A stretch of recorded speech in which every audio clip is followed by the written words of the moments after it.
Herkese merhaba, YouTube kanalıma hoş geldiniz. Bugün incelemesini yapacağım ürün Mova'nın E30 Ultra robot süpürgesi.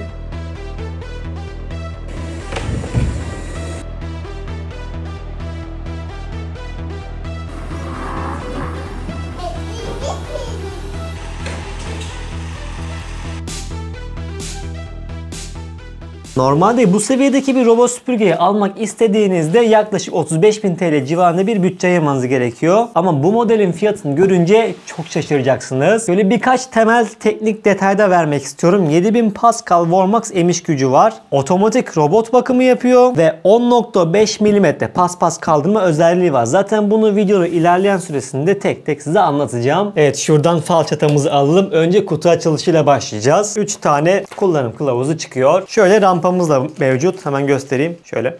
Evet, köpüğü de kaldıralım. Evet, kutu açılışla başlıyoruz. Ardından kurulumu yapacağız. Ve tabii ki robot süpürgemizi farklı böyle testlerle zorlayacağız. Yani bu videoyu izledikten sonra bu süpürgenin size uygun olup olmadığını net bir şekilde görebileceksiniz. Bu model beyaz renkte geliyor fakat başka bir rengi bulunmuyor. Böyle kenarlarında koruma bantları var. Bunu mutlaka çıkarmalısınız. Bunları burada unutmayın. Burada üst kısımda lazer mesafe sensörü var. Ön tarafta ise 3 boyutlu lazer sensörü yer alıyor. Şurayı da açalım. Oh. Evet, yanlarda ise böyle bakın bir tampon var. Evet, burada kapağı açtığınızda ise burada bir QR kodu görüyorsunuz. Ve burada da bir toz hanesi var. Burayı bu şekilde kaldırabiliyorsunuz. Ve ayrıca burayı açtığınızda buranın içinde de şöyle bir filtre görüyorsunuz. Yani ince tozları buradaki filtre yardımıyla bunlar filtreden geçirmiyorlar. Bunu buradan çıkarıp temizleyebiliyorsunuz. Kapattıktan sonra zaten bunu yerine yerleştiriyorsunuz. Bunun otomatik temizleme sistemi olduğu için de burada çok fazla toz falan da birikmiyor. Evet, bunu şöyle kenara ayırdık. Kutumuzun içinden şöyle bir temizleme fırçası çıkıyor. Bunun ne işe yaradığını da yine videonun ilerleyen zamanlarında size göstereceğim. Evet, şöyle de bir istasyonumuz var. Şunu şöyle koyalım. Şunu da şöyle kaldıralım. Evet, istasyona geçmeden önce şurada 2 tane pet çıkıyor. Şöyle göstereyim sizlere. 2 tane pet. Bir tane temizlik fırçası çıkıyor. Burada robot süpürgemizi prize takmak için bir kablo çıkıyor. Bunu da köşeye ayırıyorum. Kutumuzdan başka bir şey çıkmıyor. Evet, ana istasyonumuzun tasarımı oldukça güzel, şık, sade. Rengi de çok güzel. Şimdi üst kapağı açtığımızda hemen şöyle yatırayım. Size göstereyim bunu. Bu tarafta kirli su haznesi var. Bunu buradan çıkartabiliyorsunuz bu şekilde. Sağ tarafta ise temiz su haznesi var. Bunları görüyorsunuz. Temiz su haznesi 4.5 litre. Kirli su haznesi de 4 litre. Bunu tekrardan yerine takabiliriz. Evet, burada alt kapağı açtığımızda ise burada bir toz torbası görüyorsunuz. Bunu çekip böyle çıkartabilirsiniz. Bu da 3.2 litre. Tekrardan yerine bu şekilde takabiliyorsunuz. Evet, fark etmişsinizdir, burada bir alan var. Fakat bir solüsyon çıkmıyor. Buraya da bir solüsyon sanırım yerleştiremiyorsunuz. Çünkü herhangi bir solüsyon çıkmadı. Ve işin en güzel yanı, otomatik boşaltma sistemiyle 75 güne kadar robot süpürgeyi hiç ellemeden kullanabiliyorsunuz. Şöyle kapağını da buradan kapatalım. Alt kısımda ise su siperi mevcut. Yine birazdan bunları tek tek değineceğim. Ve rampamız da yine buraya bu şekilde takabiliyorsunuz. Şimdi arkasını çevirmek istiyorum. Şöyle arka bölümde de çok güzel bir detay var. Buraya kabloyu saklayabiliyorsunuz. Burada açma kapatma tuşu var. Buradan açıp kapatabiliyorsunuz. Şimdi süpürgenin alt kısmını çevirdiğimizde ise burada her şeyi koymak çok pratik. Şimdi bu fırçayı buraya bu şekilde yerleştiriyoruz. Herhangi bir vidalama yapmanıza gerek kalmıyor. Ayrıca 2 tane paspas pedi var. Bunlar da mıknatıslı. Bakın tık diye bunlar yerleşiyor. Burada 2 tane tekerleği var. Bakın 10.5 mm kadar kalkabiliyordu. Burada fırçamız var. Fırçayı da bu şekilde kaldırıp bunu buradan çıkartıp rahatça temizleyebiliyorsunuz. Tekrardan bunu böyle yerine koyalım. Evet, şimdi evimin güzel bir köşesine bunu kurmak istiyorum. Evet, ilk olarak istasyonumu evin en güzel köşesine yerleştiriyorum ve prize takıyorum. Burada gördüğünüz gibi beyaz bir ışık yandı. Rampamızı da bu şekilde yerleştiriyoruz. Ardından şu alt kısmı bu şekilde istasyona itiyoruz.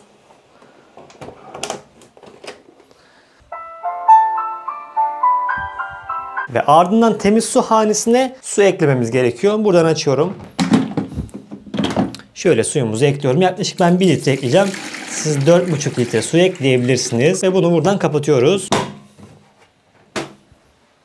Evet, şimdi yaklaşık böyle bir 3,5 saat şarj edelim ve şarjı dolsun, ardından testlere geçebiliriz. Evet, süpürgeyi birazcık şarj ettik. Şimdi de kurulum zamanı. Buradaki QR kodu tarattığınızda uygulamaya erişebilirsiniz veya Apple Store'a girerek de Mova Home yazıp bunu buradan indirebilirsiniz. Uygulamayı indirdikten sonra buradan giriş yapıyorsunuz. Evet, şimdi uygulamaya giriş yaptık ve bağlanmak için buradan bir QR kodu taratmanız gerekiyor. QR kodu nerede? Hemen göstermiştim burada. Evet, kamerayı aldım. QR kodumu tarattım ve buradan izin ver dedim. Sadece 2.4 GHz'e bağlı olması gerekiyormuş. Hemen buradan biz de internetimize bağlanalım. Evet, gerekli işlemleri yaptıktan sonra burada cihaz kablosuz bağlantı noktası bağlantısına tıklıyorsunuz.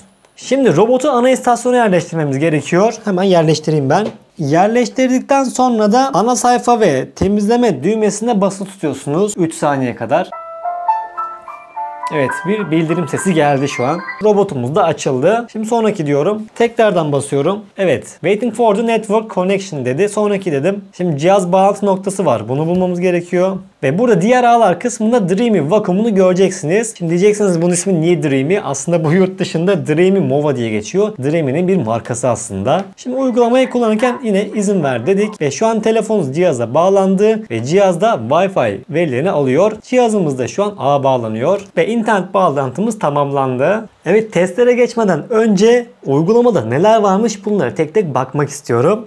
Şimdi uygulamayı açtığımızda buradan girişe tıklıyoruz. Ve burada özelleştire tıklıyoruz. Burada bakın sol tarafta Clean Genius var. Buna tıklayalım. Bunu seçtikten sonra su tüketim ve temizlik süresi artıyormuş. Onaylıyoruz. Burada bakın yoğun paspaslama, akıllı önerilen temizlik parametreleri, kolayca kirlenen alanlar için geliştirilmiş temizlik gibi seçenekler geldi. Bunun haricinde altta temizleme modunu süpür ve paspasla veya süpürdükten sonra paspasla olarak seçebiliyorsunuz. Veya buradan özelleştire tıkladığınızda bütün ayarları kendiniz manuel olarak yapabiliyorsunuz. Örneğin temizleme modu var. Burada süpür var. Paspasla var. Süpür ve paspasla var. Süpürdükten sonra paspasla var. Oda temizliğini özelleştir var. Şimdi süpürü seçtiğimizde altta emiş güçlerini göreceksiniz. Burada sessiz var. Standart var. Turbo var. Max var. Ve Max Plus var. Burada en yüksek seviye geliyor. Rotada hızlı ve standart olarak iki seçenek var. Paspaslaya geldiğimizde ise paspas yıkama sıklığını burada alana göre ayarlayabiliyoruz veya zamana göre ayarlayabiliyoruz. Evinizde oda varsa da burada odaya göre ayarlayabiliyorsunuz. Şimdi geri geldiğimizde yine rotada bu sefer standartın ek olarak yoğun var ve derin var. Burada peki anlamları ne? Bakın burada tek tek anlamlarını da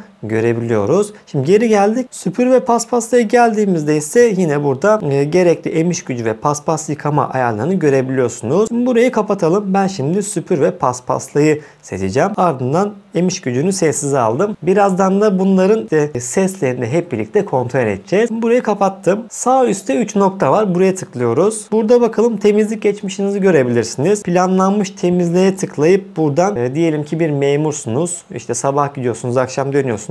Buradan artıya basarak da hangi gün, saat kaçta, nasıl bir temizlik yapacağınızı buradan ayarlayabiliyorsunuz. Bu da oldukça önemli bir özellik bence ki çoğu zaten süpürgelerde bu vardır. Şimdi buradan halı ayarlarına giriyoruz. Halı ayarlarında ise halı temizleme modu var. Halıyı süpürebilir, süpür ve paspasla yapabilir. Burada kaçın var. Yani robot süpürge esnasında temizlik yaparken halıdan kaçınıyor. Yani halıya girmiyor. Yok saydığınızda ise işte evde halı yoksa, full böyle halısız bir mekansa bunu seçebilirsiniz. Şimdi süpür ve paspaslayı seçtiğimizde altta bakın halı temizleme yöntemleri var. Önce halıları temizle diyebilirsiniz. Bazen çünkü biz evde önce halıyı temizliyoruz. Sonra parkeye geçiyoruz. Halı güçlü modu seçebilirsiniz. Yoğun halı temizleme yaparsanız da burada halıları 2 kez temizliyor. Bunları bu şekilde ayarlayabiliyorsunuz. Ardından zemin temizleme ayarlarına geldiğinizde ise burada birçok detaylı ayarları görebiliyorsunuz. Çarpmadan kaçınma modu var. Zemin yönünde temizlik modu var. Bunları kendi kişisel kullanımınıza göre ayarlayabilirsiniz. Eğer ki evcil bir hayvanınız varsa da buraya tıkladığınız zaman evcil hayvanın etrafındaki alanın streçli temizliğini açabilirsiniz. Bu bende olmadığı için de bunu kapatıyorum. Bunun haricinde yanaşma noktası ayarlarına giriyoruz. Burada otomatik yıkama var. Yıkama modunda ise hafif, standart ve derin var. Şimdi kurutma modu var. Yıkadıktan sonra paspası kurutabiliyorsunuz.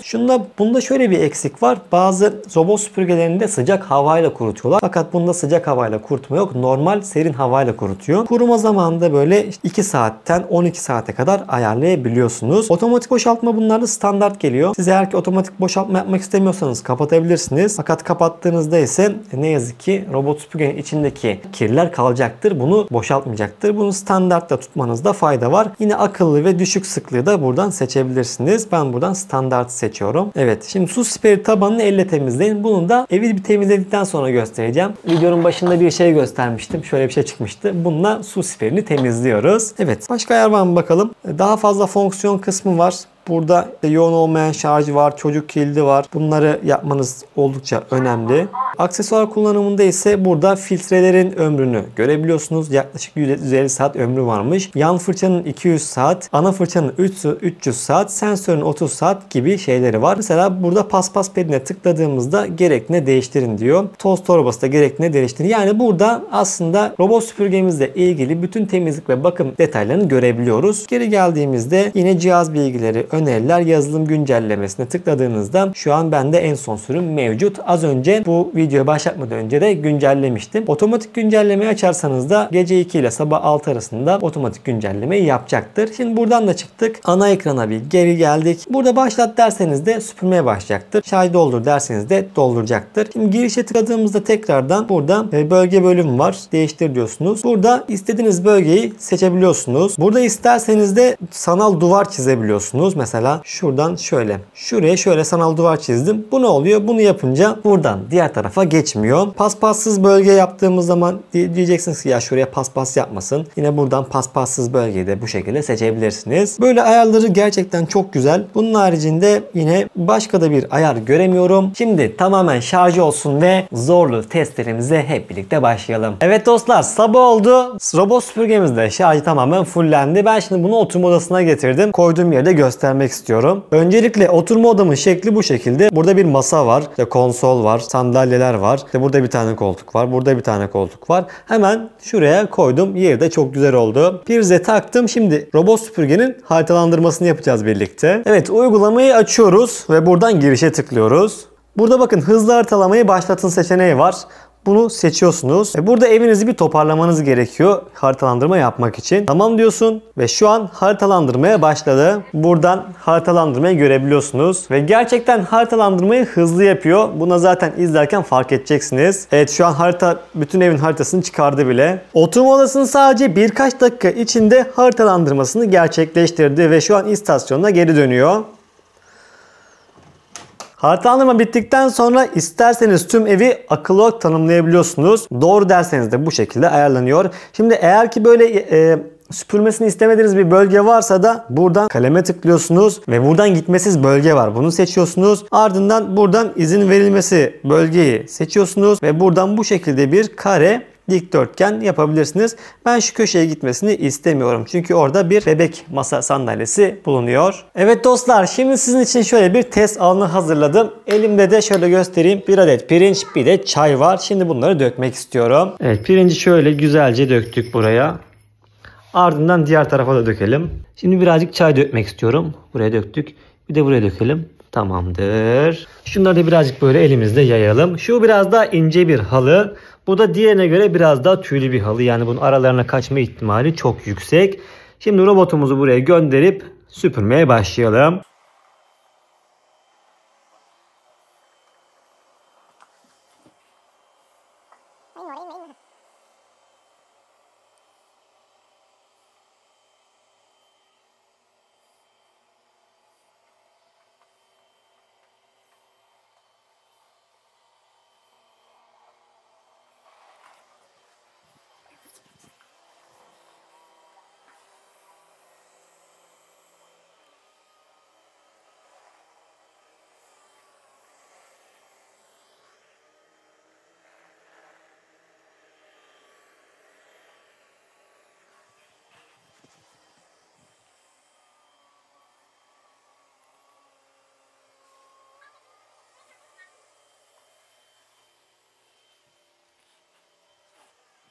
Evet, süpürme işlemini tamamladı. Şu an bir tane pirinç burada var. Diğer tarafta hiçbir pirinç kalmadı.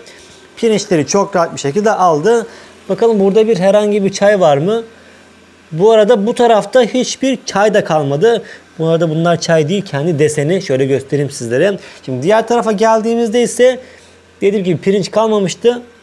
Fakat birazcık çay burada kalmış. Şimdi ben burayı tekrardan göndermek istiyorum. Bakalım buradaki bütün çayları tamamen alabilecek mi? Evet, diğer taraf temiz olduğu için sadece buradaki halıya gönderdim. Evet, ikinciyi gönderdim. Bakıyoruz şu an gerçekten pirinci ve çayın hepsini neredeyse aldı. Böyle çok az tek tük var. Bence gayet başarılı bir şekilde süpürüyor. İşi bittikten sonra da bu şekilde yavaşça istasyonuna geri dönüyor. Bildiğiniz üzere içinde şurada bir toz torbası var. İçindeki tozu, kirin hepsini bu toz torbasının içine çekecek.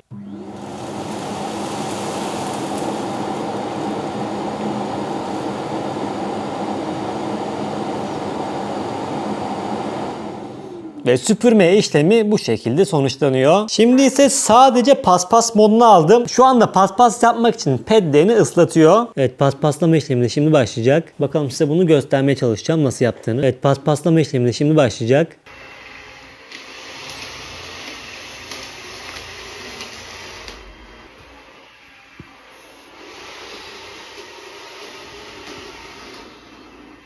Evet, yine silme işlemi bittikten sonra da bu şekilde istasyonuna geri dönüyor.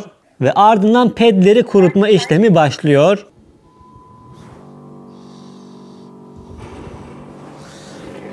Evet, son olarak da robot süpürgemizi buraya koyduk. Hem bir uçurum testi hem de bir desibeli ne kadar çıkıyormuş, sesin ne kadar çıkıyormuş buna bakacağız. Uygulama içinden emiş gücünü sessize aldım ve buradan çalıştır diyorum.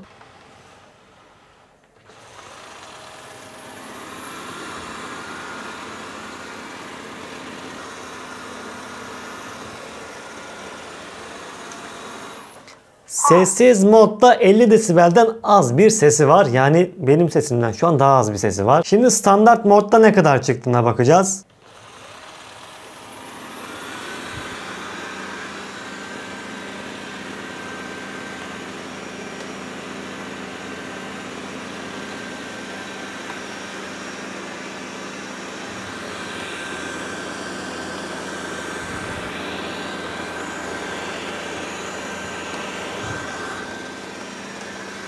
Standart modda ise 50 desibel civarı, yani birkaç desibel fark ediyor. Şimdi turbo modunu açıyoruz.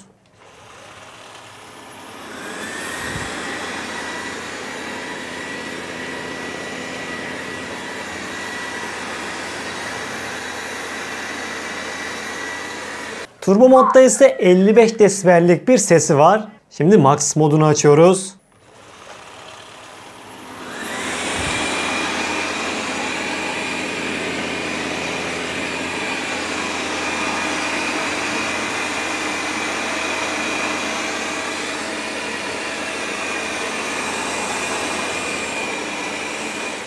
Maksimum modda ise yaklaşık 60 desibellik bir ses çıktı. Ve şimdi en yüksek moda getiriyoruz. Buradan maksimum plus'ı işaretliyoruz ve başlatıyoruz.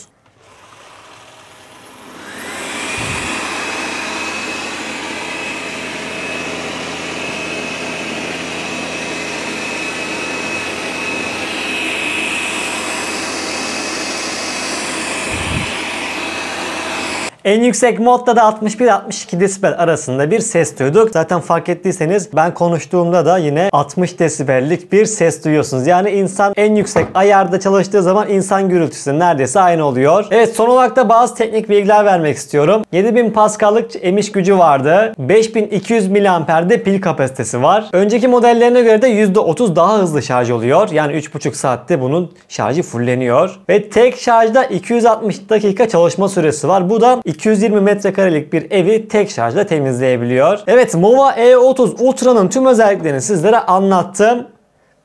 Testlerini de hep birlikte yaptık. Bence bu model fiyat performans olarak alınabilecek en iyi modellerden bir tanesi. Açıklamaya bıraktığım linke tıkladığınızda ise 500 TL'lik bir indirim var. Bence bu fırsatı kaçırmayın. Eğer aklınıza takılan bir şey olursa da yorumlar kısmında bana sorarsanız sevinirim. Sağda ve solda çıkan kartları tıklayarak da beni izlemeye devam edebilirsiniz.